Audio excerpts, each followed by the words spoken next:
झोप कमी घेण्याचा हृदयावरती कसा परिणाम होतो, काय होतं नेमकं?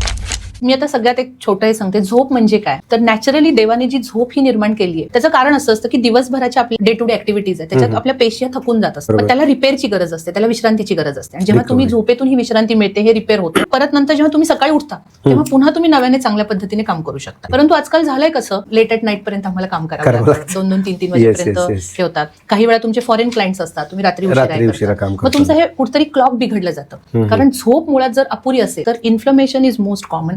बॉडीमध्ये अल्टिमेटली झोप जर नाही झाली तर चिडचिडपणा वाढला तर तुमच्या नातेसंबंधात सुद्धा त्याचं तणाव निर्माण होतं. दुसरं हे असतं की तुमच्याकडून क्वालिटी काम होत नाही, मग अल्टिमेटली तुम्हाला जे आउटकम पाहिजे त्या कामातून ते मिळत नाही, मग पुन्हा ते मानसिक ताणतणाव वाढला. त्याचा परिणाम अल्टिमेटली होतो की तुमचे कॉर्टिसोल लेवल्स वाढतात, हॉर्मोनल चेंजेस होत असतात. आणि मग हे हॉर्मोनल चेंजेस हे तुमच्या रक्तवाहिन्यांवर त्याचा परिणाम झाल्यामुळे रक्तवाहिन्या लवकर कडक होतात, त्या व्यवस्थित काम, त्याचा कडकपणा वाढल्यामुळे मग वाढलेलं बीपी, मग त्याच्यातून येणारा डायबिटीज, ह्या सगळ्या गोष्टी हळूहळू लीड्स टू कार्डियक कॉम्प्लिकेशन. साधी एक गोष्ट सांगते, बऱ्याचदा वयस्कर लोकांच्या मध्ये रात्री उशिरा मोबाईल बघणे, झोप लागत नाही. आजकाल फोन करून सांगणं कन्सेप्ट पण बंद झाला. लोक मेसेज टाकतात, अरे मी मेसेज टाकला होता, त्यासाठी जागरण राहतं. मग अल्टिमेटली तुम्ही रात्री बघता आणि जेव्हा हे एलईडी लाईट्स तुमच्या डोळ्यांवर पडतात तेव्हा मिलॅटोनिन नावाचं सिक्रेशन बॉडीमधलं कमी होत असतं आणि त्याचा परिणाम अल्टिमेटली होतो की झोप लागत नाही. मग हे पुन्हा विशेष चक्र सगळं सायकल सुरू होतं. म्हणून झोप ही खूप महत्वाची आहे. 7 ते 8 तासाची झोप ही झालीच पाहिजे.